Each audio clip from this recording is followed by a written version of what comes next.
think so. We are live with the Frame Master here at Arty Time. It looks great. Are we back? We're back. We're back. All right, cool. With a better frame this time. Good stuff. Lighting looks good. See, it was worth investing in all this just for this. Little did I know when I spent a bunch of money on installing lights in my second bedroom that there would be an Arty Time podcast happening in here like 2.5 years later. Good stuff. This room was solely set up for Arty Time. It cost Adam a lot of money, and it took him a long time to decorate it. Yeah, it did. What's with this painting behind me? Well, which one? There's like 20 paintings behind you. You know which one. The biggest one. the one that won't change. The big one that I keep telling people is going to be ready next Arty Time and is never ready next Arty Time. I don't know. Maybe that can be an ongoing Arty Time gag, is like just for until we're like 80, have this behind us and be like, have you finished that painting, Adam? Nope. It's nice to see all these big paintings, like big blank canvases. Big blank canvases. Yeah, they're big potential paintings. That's my favorite thing, is a blank canvas. Yeah, one of my favorite things too. It really feel like it's full of potential. That's what it is. Like unwrapping a blank canvas, even though I know what it is, it's a better feeling than unwrapping like stuff under the Christmas tree. You know, when I was a kid, it's like the same kind of feeling. I get that under the Christmas tree now. Yeah, me too. I get canvas. I asked for blank canvas because right around like Christmas tree now. Yeah, me too. I get canvas. I asked for blank canvas because right around like Black Friday, those 2-for-1 deals that Michaels has on the big canvases. I tell my mom and dad, hit that up, hook me up for Christmas, then I get a few big canvases, and yeah, it's awesome. No, I have to give them more of a narrative because they keep giving me the skinny ones, the pack of 25. Yeah. So only get the practice. No, I kind of actually, it was, believe it or not, it was my mom that insisted I bump up to better quality canvases. I was getting the thin ones, the 3/4 inch, and I had been using the 3/4 inch canvases for a long time, and I kind of wanted to keep consistent with using them, and then my mom suggested I try painting on one of the bigger canvases. Well, I think she bought me some and put them under the Christmas tree. And I was like, oh, well, now they don't go with my other canvases, you know? But, you know, over time, I've learned to love the gallery thickness canvas. I mean, I still paint on 3/4 inch canvases a lot of the time. Yeah, show me the small ones you have here. Yeah. Can I show them off? Is that what's happening? Yeah, I mean, I was good. Yeah, like... well, these look nice when they're this size. You don't necessarily need the 2-inch. Yeah. They look great. There is no 2-inch. It's 1.5 inch. We've been through this before in another episode. Oh, they call it 2-inch on the thing? No. They don't? No. Profile 1.5. It's funny that it's like on the front of all the It's canvases. everywhere. It says it like 3 times in 3 different places on the packaging. 1.5. And no matter how many canvases I buy. And no matter how many, 1.5 in Germ's mind equals 2. I round up. Just rounding up here. So yeah, lately I've been having fun. Like I've been on a mandala madness little spell here since I got my job a couple of months ago. I haven't been painting as much. I haven't felt like the urgency as much to like be creating art, and I think I kind of just needed a little vacation. I've said it before, and it's the truth. But now I'm back into it, and like I painted 3 little mandalas in the last few weeks. Painted a little 6-inch guy, and a couple little 8-inch guys, and like I'm feeling like happy and good vibes. So I'm using like bright colors and everything. So it's nice to feel that way again. And for me personally, like there's something I find like that healing. There's a healing vibe that painting and creating mandalas has. That's a little different from the other art I create.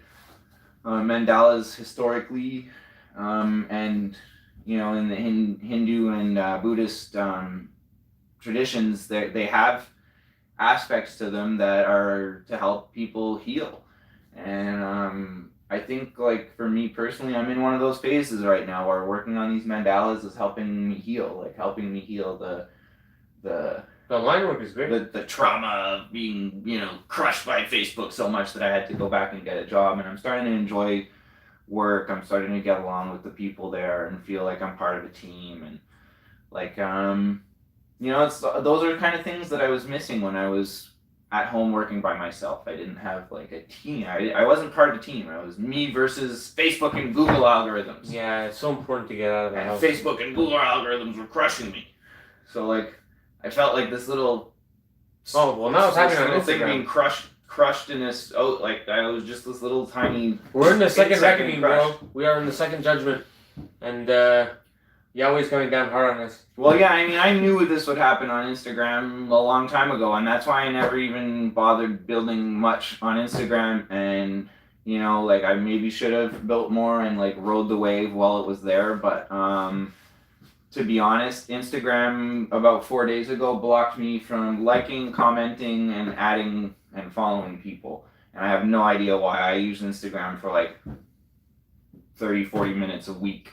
I never go hit like on 500 posts. I never go drop comments. I never spam people in the inbox. So what, you were... All of a sudden, I'm not allowed to use Instagram anymore, except post and respond to comments on my own posts. I can't comment on other people's posts. I can't like other people's posts. I can't follow other people. None of it. And I have no idea why.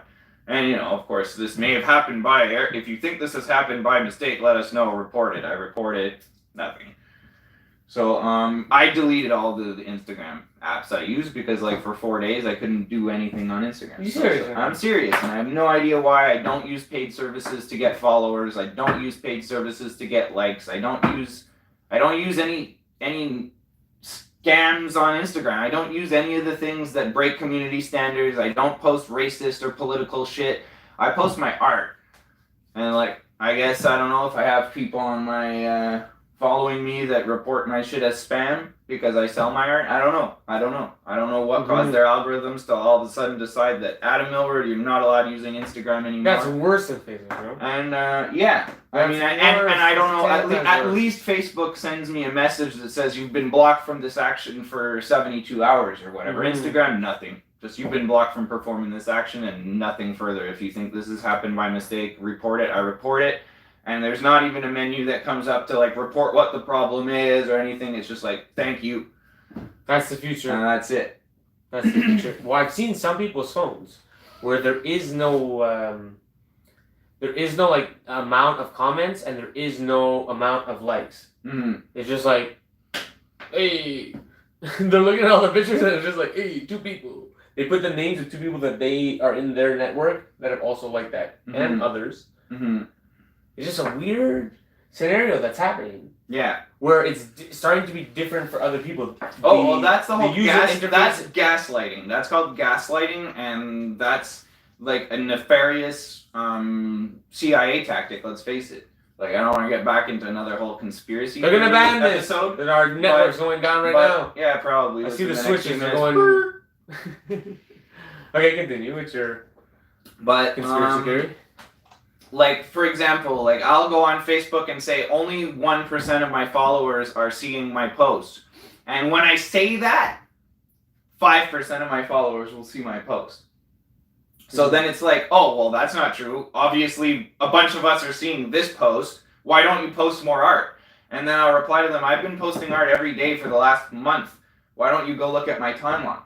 And then they go look at my timeline, and first of all, everything's out of order. Like my posts from today are going to be 8 posts down on my timeline. And like, really? I'm dead serious. And it's the same thing when I go look at other people's timelines. I have to scroll through like 15 irrelevant posts and memes they shared before I even get to their original content. And it's out of order. It's not in chronological order. And when I look at my own timeline, everything's in chronological order. But when somebody else goes to my timeline, it is not in chronological order at all. And that's part of shadow banning. It actually just came out, like Facebook denies that they do shadow banning. And it just came out last week that Facebook has a patent for the way their algorithm shadow bans people. So, what's up with that? Explain what a shadow ban is. What a shadow ban is when you post something, like for example, you might post something in a group and you'll see your post. Your post will appear in the group's feed and it's like, cool. Or on Instagram, maybe you'll post in a hashtag and it's like, cool. Your post is appearing there. You go to hashtag me and you click it and look, your post is there in the most recent post. And what shadow banning is you're the only one that sees that. Nobody else sees your post. Nobody. So it looks normal to you, and you're wondering why no one's liking it, and it's literally because their algorithms prevent anyone else from even seeing it. Your post is not in the group. Your post is not in that hashtag. And there's a whole bunch of ways that their algorithms determine when they're going to drop that shadow ban on you. And it might be using the same hashtag over and over. Like if you use the same hashtag every day on your post, there's a good chance you're shadow banned in that hashtag. And same thing on a Facebook group. Like if you're posting in more than 1 or 2 groups and you're not interacting with other people in the group on a regular basis, shadow ban. No one's going to see your stuff in the group. Mm-hmm. And for me personally, sharing my art in relevant groups was how I built my art career. So when that was taken away from me, it made it really hard for me to reach the people who are into spirituality. It made it really hard for me to reach the people who are into mandalas. It made it really hard for me to reach the people who are into sacred geometry, because I was in all kinds of groups about that. But now when I post in those, and my posts would get thousands of likes, literally thousands. I get 200, 300, 400 comments on my posts sometimes. Now I post in those same groups, I'm shadow banned. Not even one person sees my posts. So, over the years, I've pretty much left all those groups. I've like, Facebook has made, and Instagram have made it so depressing. Like, you have to work so hard just to reach a few people that most people don't even bother anymore. And I'm one of them. Like, I don't, what's the point of sharing my art to 50 groups if I'm going to get shadow banned anyway? Mm-hmm. So nobody are going to see my posts. And then that carries into your algorithms. Like, if you've been shadow banned before, now you might start to get shadow banned from your own followers, where the only way your own followers will ever see your posts is if they come directly to your timeline. They'll never see them in their feed. And that's the gaslighting, is Facebook and Instagram will tell you all of your followers can see your posts. We do not hide your posts from people. That's not true. But they do. They hide them in the newsfeed. They don't hide them. If you go over directly to the person's timeline, they might not hide them as much.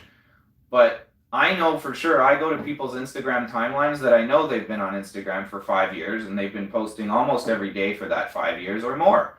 And I go to their timeline and I can see 50, 60 posts and then it won't let me scroll down anymore. So, let's face it, it's caca. Yeah. You can't, you don't have a history. So you might have saw someone and then you're thinking about it, but you can't remember the handle. And it would be so helpful to give you a history. They don't want you to have a history. And you post notify. They give you an option to post notify, and all the people that I post notify. No notify. Why do they gotta work so hard? They gotta write it down on a piece of paper, their fucking handle, because you don't have a history. You don't have. It's like, it's just the worst. Yeah, I mean, I like see first thing on Facebook. I have like 5 of my favorite artists at least, and probably more, hit on see first, and literally I never see any of their posts ever. And then you go to the thing, it's like a mass of it. Like, oh. Now today, I was on Facebook and I saw a post in my newsfeed of this guy complaining that, "Dear Facebook, why do you show me all these business pages of people that I've blocked?" So it's like, no, probably they're not even paying. They only want to show your business page to people that they know are going to hate on you. No, it can't be that nefarious. Why would they be showing it to the guy? I guess maybe they paid. Because you know how many times you get the same ad over and over, and you start to feel bad for the guy who paid. Because it's like, bro, like, you legit wasted like $2 on me right now. Mm-hmm. Where I've just seen it 12 times. It's not gonna happen. It's never gonna happen. Yeah, and here's the thing. I'm not even staying. Here's the ultimate thing is, I don't know if your newsfeed is like that. I don't know. Because we're maybe it's not. Guys. Maybe we're doing business, and that's why Facebook kills us like that. Maybe you're gonna go look at other friends' news feeds, and everything is gonna be in chronological order. Maybe you're gonna come to my news feed, and everything's gonna be in chronological order, and then you're gonna go, "Adam, are you fucking high? Everything's in chronological order," and you're gonna send me a video and show me it. And then I'm gonna send Germ to my page, and he'll take a video where everything's out of order, and my posts from 2 weeks ago are at the top of my timeline. And like, that's called, like, in psychological terms, that's called gaslighting, is making other people think that what you're complaining about is totally fucking crazy. Yeah. and abusive.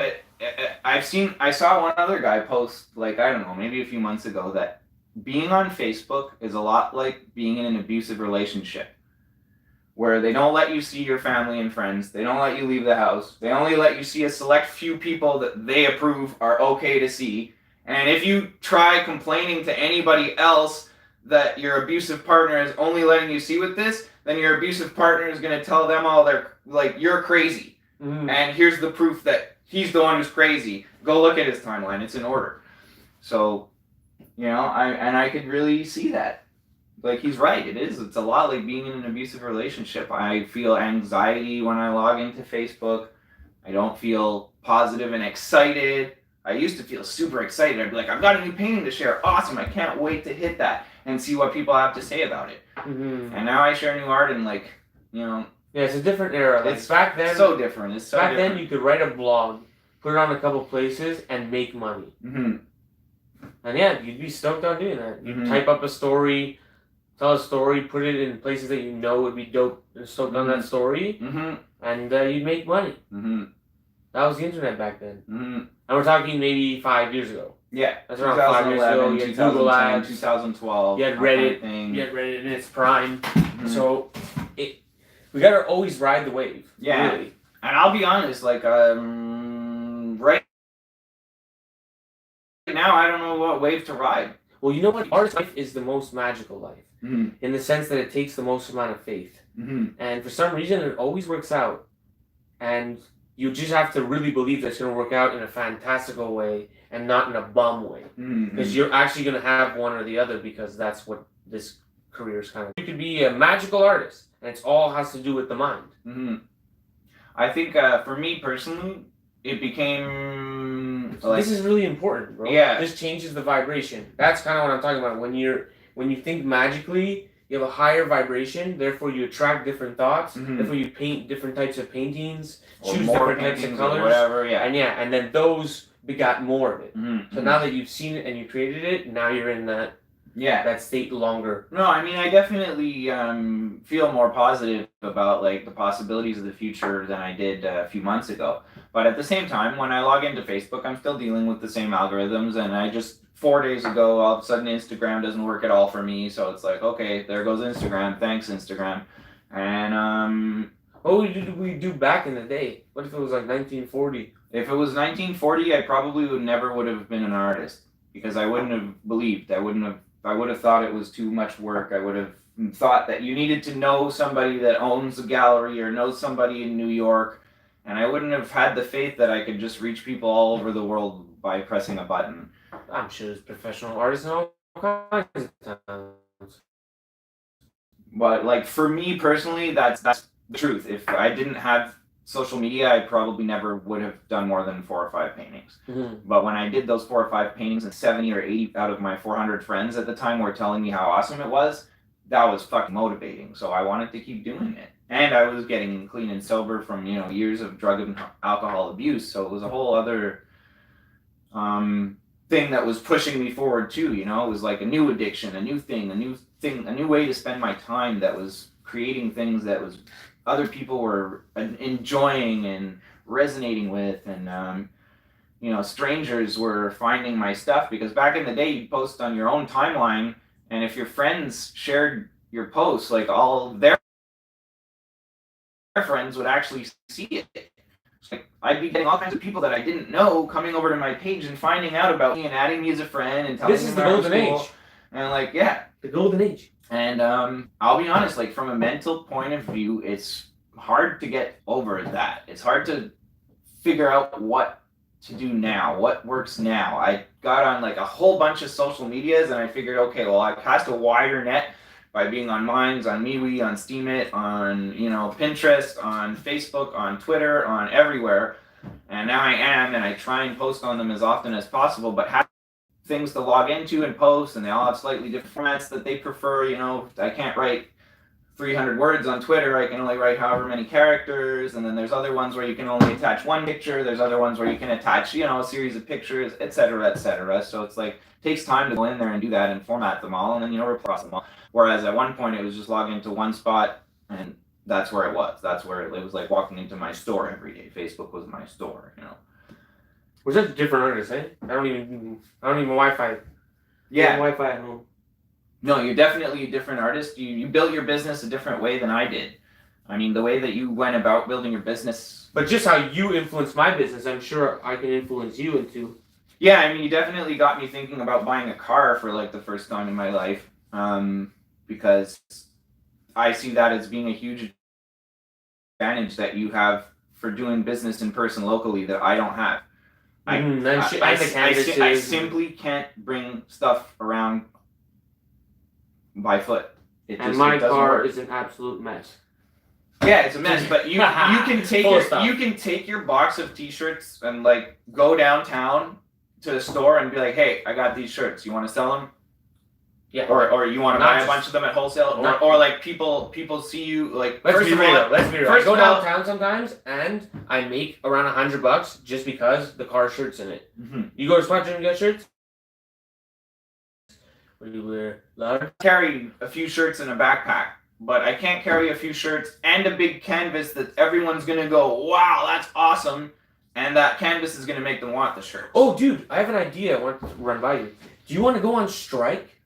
Where we make a strike sign and we go downtown and we strike because social media sucks so much and we have to go on the street for people to see our art, and that's the art piece, and then we sell the strike sign. That's awesome. I mean, I don't know how much I'd actually want to. It's like almost like all day on strike, like, and then what? How do we let people know we're on strike? I'll tell you off camera that we're just gonna fucking film it. It's gonna be ironic because we're gonna film it and put it on social media. That we're striking on social media. Mm-hmm. We have to film it, and then we have to film ourselves giving the video to someone who's not on strike and having them upload it for us. Because like, being like, but the thing is like. I've tried going on strike from social media. I tried building my website and getting everyone to follow me on my email list. And it didn't work. Why not? Because nobody saw the posts of me inviting them to join my email list. Oh. So, like, all it really did was, okay, those last 70 people that follow my art on a regular basis, now they're not seeing anything from me, and now they think that, okay, Adam finally stopped making art.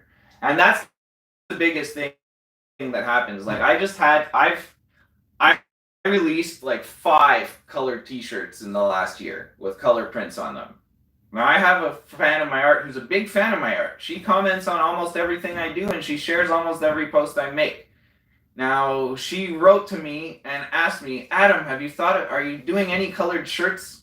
Like we spoke a couple years ago, you only had your black and white one. Are you ever going to do color prints? And I'm like, I've done a bunch of colored prints. And like I gave her the link and she didn't know. She had no idea I was releasing these t-shirts.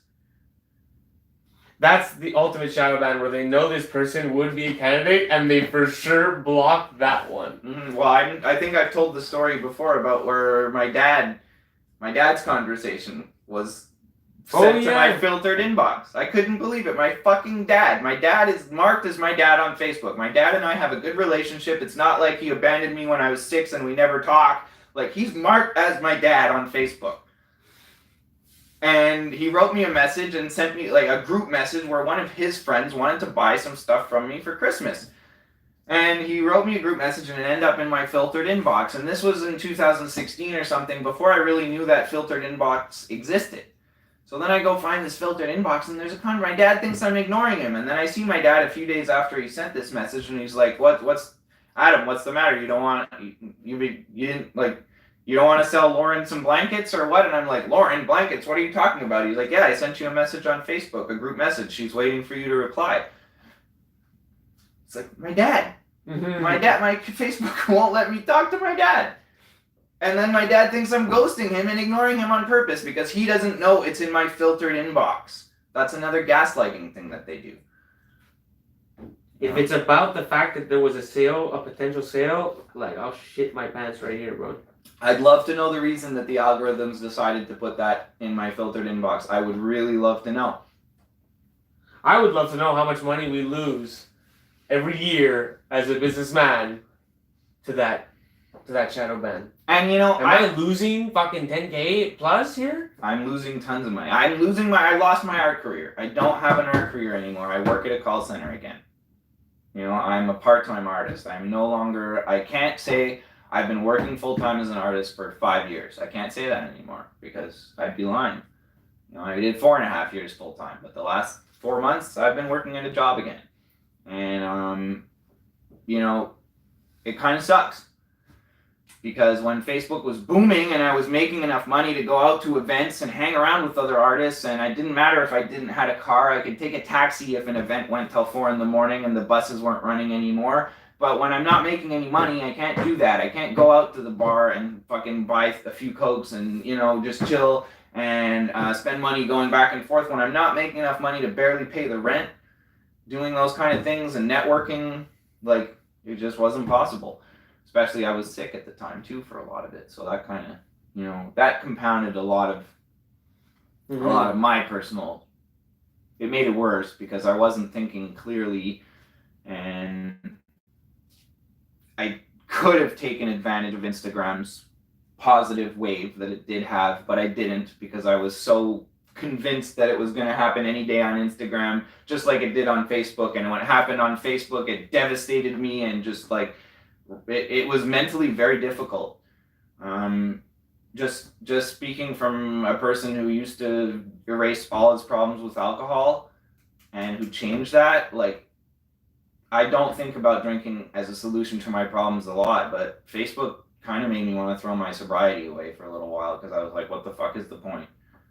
You know, eventually it's not like I really wanted to go get drunk, but it made me not care anymore. It made me not care because it's like, it's so much work to reach so few people.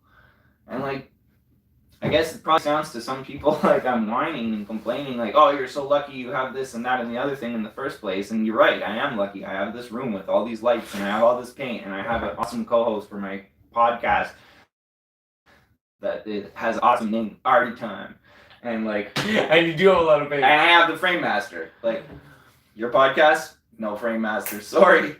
So like, there is a lot of things I have to be grateful for, but yeah, it makes it hard to focus on that when you're like feeling like you're getting squished every day, like somebody's stepping on you. I think the ones who go through this and make content like this are the ones that are going to matter in the end, because it'll really be like, oh, yo, you don't understand. Like, until we figure it out, we're going to figure it out at one point, but we're going to look back and be like, there was some people, like, I know so many. I know one artist who I collect his work. I love his work. And he doesn't pay anymore. He's like, I don't even bother him, man. It's like, it's just depressing. Because let's face it, as an artist, when you're creating something, for sure there's a part of you that's creating for it because you have this creative impulse, and you maybe have this thing that's channeling through you, or you have this, like, there's part of it that's for you. But when we're creating art, we're creating it for an audience. We're creating it for you. We're creating it for people. We're not just creating it for ourselves. Creating art just for yourself, like, I know there's a lot that's therapeutic in a lot of ways, but if you're trying to make a living as an artist, you can't be just making art for yourself. You're making art for an audience. And like, not having feedback from the audience, eventually it gets to feel like, what's the point? Am I just doing this because I'm a narcissist and like, I need likes? Or is there something deeper? And that's what, for me personally, getting back into these mandalas, and for me, there is something deeper. And I hit it again. I'm plugged into that again. Because, like, dude, like, even if 10 people saw this, it crashed with no internet, and I just painted it at my house, and maybe I walked around with it and showed some friends my new drawing, I would still do them because my main goal is to make, you know, a book as if it was 1940 with all the job. And then eventually I could paint this. Wouldn't it be a funny painting too? It would be pretty awesome. A painting of a person painting? Of a painting. It is. I like it. I love it. But without this, it would just be like, this is a painting. Awesome. So, I don't know, suffice to say that if it's really what you love to do, I don't think it matters how many people see it, and always remind yourself that in the end, art is about the lineage, the consistency, and the lifestyle. Because an artist is like very unique. Like, there's no one that has a house like that. We're in a room where it's like, look at that wall. Oh, there's a spot. Probably sold it. You're right. No one lives like this, you know? So it's important to hold true to that, because eventually the stars are going to align, and you're going to meet the people who you'll change their lives forever. Oh, and I'm sure that, like, and Germ's got it right, you know, the people that keep making art and that keep making content, even if it's at a slower pace, even if you feel demotivated and it's hard and there's like this force field kind of blocking it, as long as there's something that's still flowing through, then you didn't give up. And at the end of the day, when things improve on the internet, or when I buy a car and go meet people and I can show these stores like, hey, I have 9 social medias and 40,000 people following me, and they don't have this same problem of trying to reach people all over the world and getting crushed by algorithms, because they have a shop where people walk by the front door and walk the fuck in. So, like, things are gonna be different eventually, and it takes a positive mindset, and it also takes me spending less time on social media racking my head about this stupid thing that doesn't work, and I've tried every possible angle to get it to work, and it just doesn't. So, we're the ones that keep pushing are the ones that are going to have that continuity and that are not going to like completely disappear. And I think it's something about going to events that how important it is to network with people and the things that you're interested in, and not necessarily have to do with painting, because that's the best part. Let's say you're interested in ballroom dancing. You go to ballroom dancing, there's a lawyer, there's a doctor, there's other professions, but is there the artist? Maybe not. And then you get to fill that role. So don't necessarily look for a group of artists. Yes, look for a group of artists too, but if Mandau's spirituality totally right. And stuff like that, you go in there, you might be the only artist. That's one thing that I've always recommended to people, because I remember one time an artist who painted fish. That's all he did. He painted fish. He loves painting fish. Nice. He painted like trout and like pike and like he painted fish. He painted fish that you go fishing for in Canada and the USA. That's what he painted. And he was like, I can't sell my fishing paintings.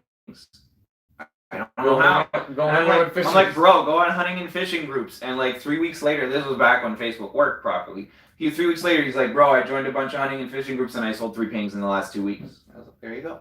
So it's like, but that can work in real life. That can work in real life. But he has to actually care about fucking hunting and fishing, or else fuck off, you know what I mean? Well, yes, to a certain extent, but you also have to just render them accurately. Like a guy who goes fishing for trout and has one mounted on his wall and like loves fishing and that's what he does, and he's got his fucking garage full of fishing. I'm talking about the painter. The painter does paints fish. If he doesn't care about fishing... If the painter sits there and paints fucking fish all day, every day, the guy likes fish. Yeah, he doesn't have to fake his passion.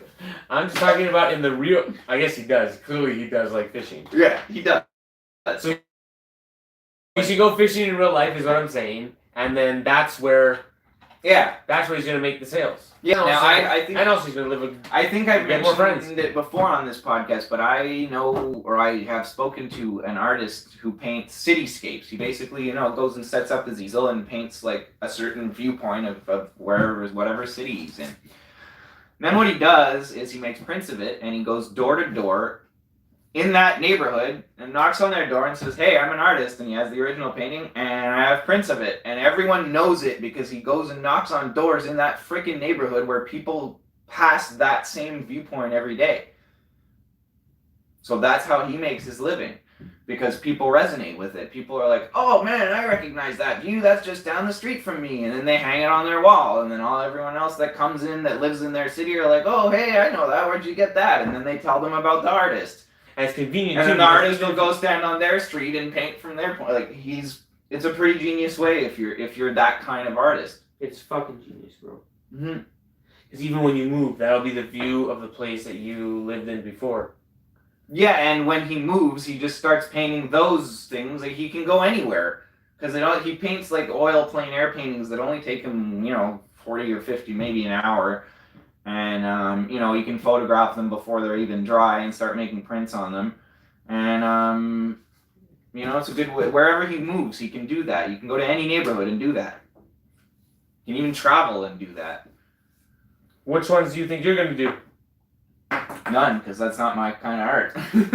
No, like groups, hobbies. Well, actually, recently, just coming up soon, I'm going to take part in a big event called the Buddha Bazaar. Oh, yeah, dope. In Montreal, which is like an event with all kinds of, tarot card readers and spiritual themed vendors that sell, I guess, incense and wands Crystals. and mandala art. Like, hey, me, I'm the mandala guy. You're gonna crush. I'm gonna crush. This is actually your hobby. Yeah. Your hobby is like standing all day and not pissing and crushing the vending table. I'm a sales guy. I love to make sales. And that's another thing for me personally that's been hard about all this is like I'm literally a sales guy. I get a rush off of making sales. I've been a sales guy forever. You gotta rack up some cash and go on the circuit. And just have a one a month and you just go on the circuit. Now here's what's kind of the issue that's been, and this is something that I have had to learn the hard way and still haven't mastered, is my cash flow for my business during the year. Now, I know that Christmas tends to be my big season, and I make a lot of money between like October and January. I also often have a lot of money in the bank after that and decide that it's a good idea to invest in a bunch of products. So I'll invest in a bunch of products, and then summer slow season comes. So then I took all the money, invested in the products. Facebook's not letting very many people see. I'm not selling a whole lot of those products. And then like my summer slow season comes and I'm screwed. And this year I had to get a job because I didn't prepare for it well. I probably would have had to get a job anyway, even if I did prepare for it well. But then during the end of summer, when all these craft fairs for the holidays are happening, I don't have any money to join them. So I end up being screwed because I can't become part of these craft fairs and these big ones that cost $300 for the weekend or more. And this year, because of the fact I have a job, I can afford those tables and to get into these events that are, they're bigger events. They're than a church basement art bazaar. So I'm really looking forward to seeing how that goes. It's a little bit of the roll of the dice because the table's a lot more expensive than I'm used to paying. If I make roughly the same amount of sales as I have at previous events, then I'm barely going to make any money. I'll barely break even for the day. So I'm hoping I end up making more money because it's a bigger event. It's advertised as that kind of event, so it should be bringing in that kind of crowd.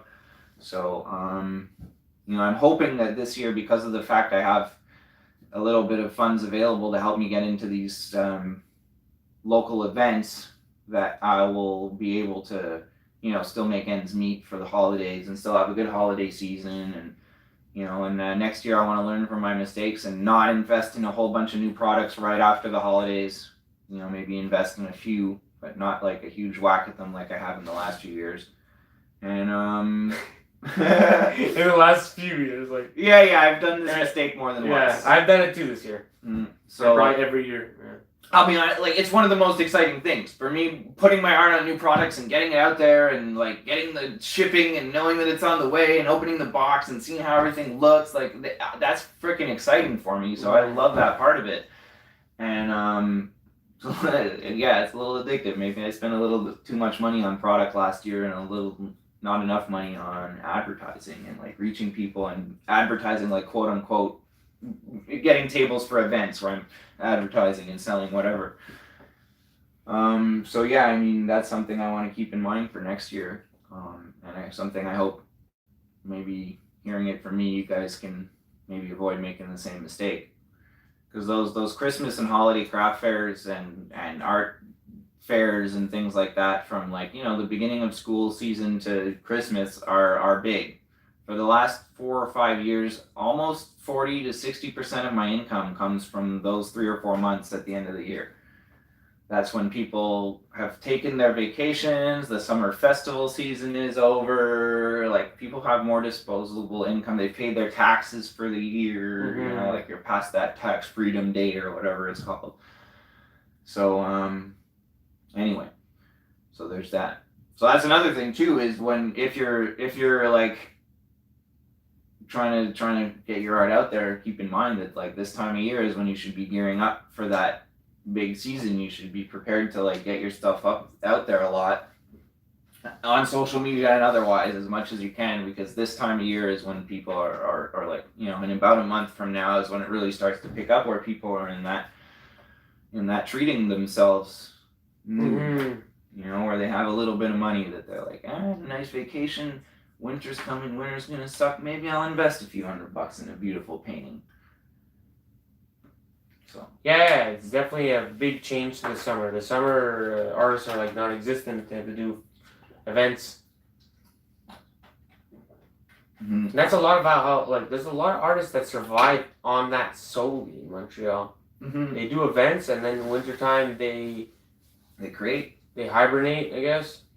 Yeah, they don't make as much money. Yeah, but they're not like. There's a lot of people who do events, bro. There's a lot of events and a lot of money that goes on. Mm-hmm. No, there really are, and that's why I mentioned a couple of times in this podcast. Like, you got me thinking about getting the car. Because look, if I can't reach people on Facebook, and even when I pay Facebook, people in Zimbabwe and India see my posts instead of the people I'm actually trying to reach, then like maybe I shouldn't bother paying Facebook. Maybe I should invest in a car so that I can do more of these events and go to the ones that are 45 minutes away where no one's ever seen me or my art before, and I can start blowing new people's minds. It's like joining a new group on Facebook used to be. Instead of joining a new group on Facebook, I'm selling my art at a new event. And I'm meeting new people in real life, and on the phone. The phone is another thing that I want to do. I got really into it for a couple of days. I like kind of got off that path a little bit, but I want to get back into it and give it a go again, because like I know that somewhere in the phone world there is a script for me that's going to work and that's going to help me sell either sponsorships on my website for corporate people to advertise and or actually sell my art to people, to businesses, or to people, or get patrons. There's somewhere in there that like I just need to keep focused on it and find it and give it a little bit of time. This is genius. So I will eventually. As soon as you have the proof of concept, it's gonna be genius. Mm-hmm. Yeah, it's right now where I live, I have upstairs neighbors and our side doors are connected, so there's a little bit of privacy issue that kind of bothers me when I'm working on the phone, but because they let their dogs out and they yell like, hey, out, out, out, and like if I'm working professionally on the phone, even if it only happens once, I've got this mental block about that. It really shouldn't matter. But anyway, that's where it is. I'm used to working in a professional call center environment, and everything has to be right to make phone calls, so I've got it like 95% there. I believe in you. Mm-hmm. I believe in you. Selling art on the phone. Mm-hmm. We all have our way of doing it, and that's what should be encouraged, is find your way, because your way is the only way, and everyone's going to be blown away when you show them your way. And that's like, I know we've mentioned that before on the show, is like the way Germ and I do things, there's 100,000 other ways to do things, and like I encourage you strongly to go watch other podcasts or read other blogs about the business side of art, like Krista Cloutier, the working artist, or artbusiness.com. Alan Bamberger's a guy that's spent 40 years or 50 years working in the art business as an appraiser and a gallerist and other things. He's got some really, really good advice. He's a little bit of a sarcastic curmudgeon, and let's say, but if you read his articles and don't like comment on his posts, okay, you'll be good. But be careful of leaving any other opinions on any of his posts, because he's pretty convinced that his way is the right way and everything else is stupid.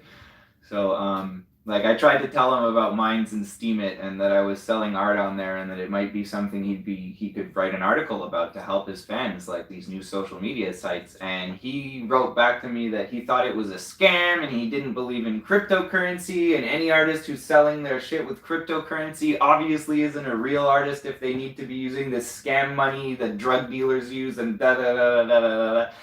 And I wrote back to him, I'm like, Alan, that's exactly how people thought about credit cards 50 years ago. And now everyone has a credit card. And he wrote back to me, well, when everybody has a Bitcoin card in their wallet and you can use it at Walmart, let me know. And I'm like, okay, fine. So you don't want to sell art on Steam and Alan? Fine. I get it.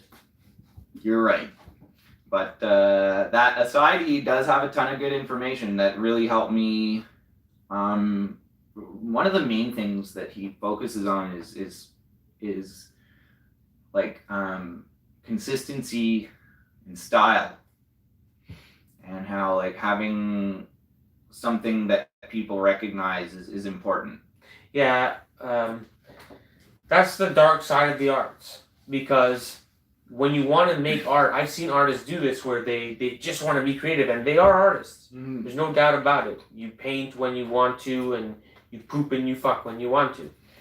But in the business of art, it's so important to have a style and to have that hidden intent that it seems like magic, but some magic has a sleight of hand. So, Adam, you have 2 styles. Mm-hmm. You know what I mean? And he technically could have more hidden inside of him. Oh, I have tons more styles hidden inside of me. And he refuses to show you them. No. Refuses. He's not going to muddy the water. And that's what I'm Have you talking seen my about. amoebas? I did 3 paintings that are amoebas. They're a total different style. Oh, there's a 3rd style. It was the 2nd style before this was the 2nd style. But I realized quickly that, like, because I did these very early in my art career. Like, I had probably not even painted 20 paintings, and like it was still only people that knew me in real life that were following my art for the most part. And like some of my friends and family were like, paint something, I'll do something besides the mandala. Of course, none of them were buying any of my art anyway. So like taking direction from people who aren't supporting you about what they want to see and hoping they're going to support you when you give them what they want to see is like, that's not the way to do business as an artist. Don't do that. But I did it because they were all telling me, show us something different, show us something different. So I did something different. I did a different style of doodling that I did sometimes working in call centers. They're kind of like amoeba blobs. Anyways, I did some paintings like that. And like, didn't really get a good reaction. So I was like, meh, whatever. Stick to the mandala thing. I want to be a master mandala painter. I want to get my 10,000 hours of painting mandalas under my belt. Because there's a theory out there. A guy wrote a book about 10,000 hours takes 10,000 hours to master something. Like if you do something for 10,000 hours consistently, you pretty much got it. Mm-hmm. Like you'll be really good at whatever it is you've practiced for 10,000 hours. And I'm not even there yet. I'm still only at like around 9,000 hours. I've still got like 1,000 hours to go painting mandalas to reach my 10,000 hours. It's exciting though. Yeah, it is, and I'll be honest. I kind of got off that. It's like a video game. Got off it's like that when you get for a bit, and you can have multiple 10,000. You have any guitar? Oh, I have probably 30,000 on guitar. Okay, dope. Yeah. So this is like your. Do you have anything else you have 10,000 in? Getting drunk. Okay, yeah. I have way more than 10,000 into that, man. I probably have more than 30,000 into that. But yeah, I was a drunk master. But now you're working on not just painting, the mandala specifically. Although I feel the technique and the line work is getting super tight. Mm-hmm. No, there's definitely like been improvement. I add a lot more details into my art now than I used to. I give them a lot more time. I love the boldness of like you hit right over the red, and you don't come back and you cut. That's just part of it. What are you talking about? You know, like how you hit on top of the red, here and here, and this one's underneath. I don't know how. What are you talking about? See how the orange comes on top of the red? Oh, okay, yeah. That's, okay, that's all part of it. It's like just that's where the brush stroke happens. Yeah, no, I mean it's that's what it is. I see what you mean now. I'd have to go real up close to show what he's talking about. But, like, Yeah, it's a human imperfection of it. And I think that's why people like my mandalas, and I've always said that. My mandalas are done 100% freehand. I do not use geometry tools. I don't use a ruler. I don't use a projector. I don't use tracing. I don't use a grid. 100% freehand. And I call them organic imperfections. When you do a mandala digitally, or when you measure it out like to the fucking millimeter, then it looks machine made. You know there was a lot of planning and laying out and whatever. There's a lot of work that goes into it. If you're, or you could just press a button on your phone. But like they have something to them that's very mathematical that almost takes away the human part of it. And I think that my mandalas have that organic imperfection that maybe makes people just look at them a little longer and go like, their brain knows there's something mathematically imperfect about it. And they want to know what that thing is. So they take a second or two longer to look at my mandalas than they might look at other people's mandalas that were done with geometry tools and laid out perfectly. Mm-hmm. I think that's why a lot of people really resonate with my mandalas. Maybe I'm wrong, But you'll know. I have a strong suspicion that is one reason. I think it's honorable to try and get 10,000 hours into that. Well, that was always one of my goals when I started painting. Maybe not right when I started, but 8 or 9 months into it, I realized I wanted to make it into a career, and I realized if I wanted to sell my art, I needed to put price tags on them, and to put price tags on them, I needed to know how long they took me, so that I'm not, making $2 an hour. I need to know how long things took me, so I started keeping track of how long paintings took. And then when I started keeping track of how long they took, I just started adding it up, and it was kind of fun to see the progress of how it was going. And, it's not like I have this big log where I write every 15-minute session I do painting and keep track of it. It's just basically how long an estimate. takes. Yeah. Maybe I've actually already spent 10,000 hours painting, and my estimates are off, or maybe I'm only at 7,200 hours and not 8,000. I don't know, but right around there. So it's been something that kept me going and kept me motivated and kept me inspired to reach my own goals. And that's kind of where I'm at right now. I'm having fun painting again. I'm having fun. It's I don't care if people don't see my art on Facebook as much, because it's whatever. I got money in the bank. I'm doing these Buddha Bar events. I'm doing this I got Ribfest Brossard coming up. I've spoken about Ribfest on this podcast before.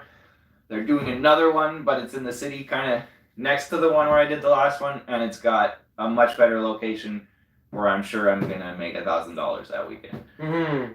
If I can share with you about it. My plan for 10,000 hours, it's inking. Nice. And just doing comics. I've always been a fan of Sunday comics. Well, fucking any comic, really. And I thought that would be a great career, and I didn't really realize at the beginning of my career that they were selling ads with the comics. So the whole shtick that I do around the comics is so that one day, my plan is that I can just do this and it sells for $1,000. Mm-hmm. Everything you're seeing is just for that purpose. You know what? I think it would be cool, because your little comics, your comics are all one-panel comics. Yeah. Now, my favorite comic ever is Far Side. Yeah, me too. So I could see something like Far Side where maybe, yes, this original ink might sell for a lot of money, but you could also have a GermDee calendar where every day there's a new comic. Oh, that's what I'm saying. They're all saying the GermDee everything, just like Far Side did. The Far Side Volume 1, the Far Side Volume 2, the GermDee. I have the GermDee Volume 1. I want it. The guy who did the Far Side, what's his name? Gary. I want to say Gary Larson. Is it Gary Larson or Doug Larson? Might be Doug Larson. Doug Larson. Might be Doug Larson. But that guy is of all the things I saw growing up, that really struck home to me. Oh yeah, I mean, it was my favorite comic. But for me, it's someone made a career doing this, and you're looking around who else is doing this? Mm-hmm. What's it like? Mm-hmm. They have a coffee and they draw something. It always used to boggle my mind. And comedy's involved? Because I used to not so much contemplate being an artist myself, because I only started making art when I was 31. So when I was reading Far Side when I was a kid, I was not thinking of it the way he was. I'd love to do that or anything like that. What I used to think of, how the fuck does he come up with a goddamn new joke every fucking day? How does this guy not run out of ideas? And now that I'm an artist, I know how he doesn't run out of ideas, because he probably has 10,000 ideas stored in the back that he just doesn't even have time to do. It's always flowing. He has to turn it off, actually. Exactly. And I'm that way too. I mean, you have to know when to turn it off. If I have a painting and a canvas in front of me, I will always think of something to put on it. Yeah. There's never any point where you can put a canvas and I'll be like, oh, I have a painter's block. There might be a painter's block where I'm lazy. Yeah, and then I don't feel which one like is different. Painting, and I don't feel like painting. But to actually not have ideas, that's doesn't happen. If I don't have an idea, you'll know it's which one is different. Or some type of Paint More is similar to. Now I can always revert back to Paint More. Mm-hmm. I have a Smurf one, Mario one. Mm-hmm. I'll have a Felix the Cat one, and they'll all draw Betty Boop. Nice. I really like. I like how you take all these characters, and like you make it fresh every time. Like there's always something new that you're doing with like you've done Mario before, you've done Betty Boop before, but I've never seen them this way before. Mm-hmm. And you know, like I look at you kind of the same way that I look at you know, Doug or Gary Larson. And I'm like, how do you come up with these ideas every day? Like, I couldn't do it, but that's because that's not the flow I'm in, because I haven't been trying to come up with these ideas every day. Like, but they're a language, you would probably right? have trouble coming up with a fresh mandala every day. Oh, of course. Unless you did it for 60 or 70 days in a row, it might start flowing, But in this scenario, it's like these characters are the characters of the comic. Mm-hmm. Just as Charlie Brown is a character in his comic with Linus and Snoopy, I just take Snoopy and Charlie Brown and leave Linus over there. And then my comic involves those characters. So Betty Boop is just a stereotypical woman that's sought after. And Mario not drawing the typical Peach is interesting. So you know what kind of that's part of the you know what this made me think of, that I kind of maybe like. And the other one was like, people were like, how come he's not drawing Smurfette? That's the whole gag. The gag is it's not what you want, what you thought. And it's going to be constantly Betty Boop for all of them because she's in her own comic. She doesn't have like a man. She had Felix the cat, I guess. And this is kind of like bringing me back to a subject that you throw out pretty often on this podcast, is about like sharing other parts of your life with people. And like for you, all these characters, like they mean something to you. You have a history with them. Like for me, a lot of these characters that you're working with, they don't mean all that much to me. Some of them I don't even know who they are. If you're doing any of the anime stuff, like I don't even know who these characters are or what they mean. But like, it's usually that's like meta level. That's for all the people, but for all the people that do, that's why they dig what you're doing. And like when I tell my story about how art helped me get over drugs and alcohol, and like you know the mandala vibe, and that I tell this story about how the guy who had me create this one had me create it because he wants to meditate when he's trying to contact aliens through his meditation, to contact benevolent aliens and have them come help humanity achieve a better society or like a higher vibration. So we have an alien right in the middle of it? That's part of why I have the alien when I wear this shirt, yeah. And like that resonates with a lot of people, and it resonates with me. I've been into UFOs since I was a kid. It's a subject that fascinates me. The X-Files was like my favorite show, and this Bob Lazar guy that came out recently. I had no idea. Area 51. I had no idea you had colored shirts. Fuck off. Bob Ross 3000 shirt, bro. That one's pretty colorful. So like, it kind of, and that's what's so hard now on social media, is to connect with those vibrations, those people who are into those other sub things that don't have to do with your art. It's hard to connect with them now. Unless you actually partake in it. Yeah. We just gotta get off the ground. With people in Montreal who I haven't met before. And maybe put your art up again in the yoga studio and have that carry out, but on maybe or on a downtown yoga studio or something, you know, instead of one that's let's face it, the yoga studio that I have my art in isn't exactly in the best location for foot traffic to walk by the front door. And they keep the front door closed half the time. Thank you. Best joke. But when I was there and I kept opening it and someone kept closing it, I was like, who is doing that? Yeah. Trying to help this business here. And it's the owner. And it was the owner closing the door, bro. So bad. You're a new business in town. Nobody knows. You have to have the door open. But it costs you money to run the air conditioning. Yeah, you turn off the AC there. You want to make money, you turn off the AC and you wait. That guy. But he was gone, eh? He left. I don't know. I don't know the situation. So at the end of the day, it's been a good place for my art to get in front of people that wouldn't see it otherwise. My walls here are pretty full, as you can see. So I had art leaning against art. So having it on a wall somewhere where people are seeing it is better than having it stacked on a pile in my own studio where no one's seeing it. I guess your passion is being a salesman, and ironically mine is business. So like going downtown and meeting other people who have businesses is kind of my interest, and trying to see how I can help them. Part of it for me is all my sales career was done on the phone or online. So that's just the way I I do sales. There's lots of salespeople that are door-to-door sales guys or that are road reps and they drive around in a car and stuff like that. And I know I could do that kind of sales, but I need the car. So like, yeah, that's where we're at for that. So maybe you know, that's the. I'll pay my debts back. I'm doing good paying my debts back actually. So you know, a few more months that'll be paid, and then I can start putting money towards rebuilding. And you know, I'd really like to invest in some more of your art actually. So I'm looking forward to that. I appreciate that. I mean, I think I got a really. I should have brought you the first one, and where that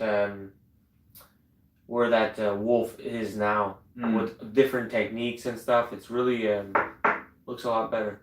Well, like I'm just trying out different techniques, you know, trying to make it look more professional or more like I don't know if it's professional, but there's a look to it in the end, and it's. You're talking about painting on wood versus on canvas? No, using screens and masks okay. spray paint and tools. Mm-hmm. Using tools because there's always been tools. I mean, the Mona Lisa was painted with a camera obscura, Yo, you know, which is a projector. Okay, so like anyone who thinks a projector is cheating, stop listening to that person and start using the tools of our generation. There's much more than a projector. A projector is old school. I consider using a ruler cheating. If you're using a projector to paint mandala, get the fuck out of here.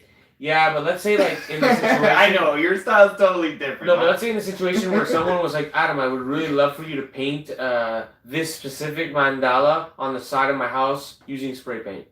Now you're gonna be like, oh, okay, and you're gonna start and you're gonna waste fucking time. No, but instead of wasting time, I'd say no. I don't do murals yet, and I wouldn't feel comfortable taking your money to do that, and I'd refer you to an artist. Like I've had people that either way, the artist is gonna have to project it to stop wasting time. They're gonna project it to get the line work, dude. I've had artists, I've had clients ask me to paint things with like the Sri Yantra in it. I don't know if you're familiar with it. It's a Hindu or Buddhist pattern of like inverted triangles. Anyway, it's very, very symmetrical, and it's like a geometric, sacred geometry shape that anyone into sacred geometry is familiar with. So if I did it freehand and had it even slightly off, it would ruin the Sri Yantra. Mm-hmm. So I said, no, I don't want to do that job because I don't do that kind of work, and I don't like working with tools. It's not the way I work. It would frustrate me, and it would feel like work because I'd be like using these things that I don't even own. I don't own a protractor. I don't own a geometry set. I'd have to go buy a geometry set just to do the fucking thing. Yeah, but use the tools that work for you. The tool that worked for me in that case was to refer that person to one of my favorite mandala artists who does work with geometry tools and who does render sacred geometry. Don't be an ass live on Arty Time, because really the tool that you use is pre-mixed colors, which is new. That's a new phenomenon due to consumerism and our fucking society. So that's the cheating that Adam uses. When I started painting, it's the way of no way, dude. That's your way. Yeah. And that's awesome, and it helps, and that's one of the secrets. Now, I think we all have our secrets, and that's what I'm saying. We should use the tools another of our thing time. that was cool though was like I referred this person to this other artist, and this person bought a painting from this other artist who I'm friends with and who I think is a really awesome dude. Unfortunately, he stopped painting. Anybody did it to Sherry Yantra? Yeah. No, I honor and I respect the fact that you were like, fuck that, I don't do that style. No, I've had people ask me to do portraits and landscapes. You know, like sometimes people think that any artist can do any art, and it's like, sorry, that's not the way it is. And it comes back to you want me to paint a portrait of your grandma? Well, sorry, I'm not a portrait artist. Have you ever seen me paint a portrait before? What makes you think I can paint a portrait and render it properly? Like, it comes back to the 10,000 hour thing and the staying true to your style and having style and consistency. But there's a lot of artists, especially when they're just beginning. If somebody throws them money to do something that they're not comfortable with, they'll take the money, they'll try and do it. It'll suck because they don't have any experience doing it, and then they'll get a bad feedback from their client, and then they'll get sad that they're not a good artist because their client didn't like them. Yeah, maybe didn't like their work. You're better off just staying away from that headache. Don't take jobs from styles that you don't do. It's like if I'm an electrician, yep, I work in houses all day, but if somebody calls me and says, hey, we need plumbing done, it's like, well, I'm not a plumber, I'm an electrician. Yeah, I work right next to the plumber. I see what the plumber does, but I can't do it myself. Mm-hmm. Not a plumber. It's the same thing. Hey. What? It reconnected automatically? Yeah. Wow, awesome. We're having a great day. We're Yeah. having a good Arty time too. You whine for a bit, but you came up with your solution. You're gonna go to vending spots and become more of a salesman. Yeah. And that's how you're gonna meet more people. Mm-hmm. And then be like-minded people. Yeah, I'm gonna hit the phones a little more. I'll be honest, I got offered some stuff at work where I can make more money, but I have to work more hours. And I'm probably gonna take advantage of it because it's a guaranteed thing. If I sit on the phone and make phone calls, like it's a guaranteed thing that I'll eventually find the script that works for me, but it's not guaranteed that I'll make money next week that I need to start paying my debts back and to pay my rent and all that. So right now I'm gonna go throw my I'm gonna go with the full sure thing for a little while. And in the meantime, I'm feeling less pressure to make art. So like I'm making art that has a higher vibration because it's not coming from a place of need. It's coming from a place of want. It's coming like I want to share it. I don't need to share it. Mm-hmm. So it's coming from a better. I've been hiding the art, bro. I haven't been sharing most of my inks. Mostly because of the whole book aspect and it sucks and I don't want to be online. So I used to share every single drawing I would make. Mm-hmm. Every day I would post it. Now I make them and I don't show them. Show them in stories, flash from here, flash from there, use them as tools. But I think it'll leave more of a punch later when I put them together. Mm. If they're not all on social media. If you can't just scroll through my feed, and if you could scroll through my feed and see them all, then you get them for free. Mm-hmm. And I have a hidden intent, y'all. A hidden intent where you support me and my inks on paper. Well, you need to keep some for the, for the punches. Yeah. Yeah, I think so. Don't you trade some for the doctor that does your child blood transfusions? Child blood transfusion? I do trade them. I got some Snoopy toys the other day. Remember that whole episode in our last episode where we joked about that you're a vampire and you get child blood transfusions? Oh my god. Nope, I don't remember. But I did remember it was episode 18. I remember. And on that note, Pepperidge Farm remembers. On that note, we're gonna end here because I gotta get my blood transfusion. Awesome. Arty time. Arty on. Arty on. Excellent. Peace.